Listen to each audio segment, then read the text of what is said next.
How to increase volume of YouTube videos in Google Chrome. Hi everyone, it's Sophia to assist you today. Without any delay, let's jump right in.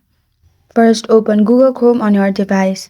Then click on three dots located on top right corner of your screen. Then you'll find all these options. Click on Extension, which is below Tab Groups. Then click on Visit Chrome Web Store. Then in search bar, search for Volume Booster.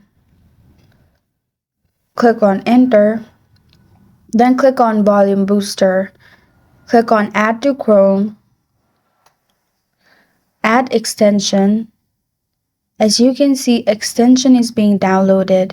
Now simply pin the extension. You can turn volume to max and minimize it as well, or simply turn it off. And that's how you increase volume of YouTube videos in Google Chrome.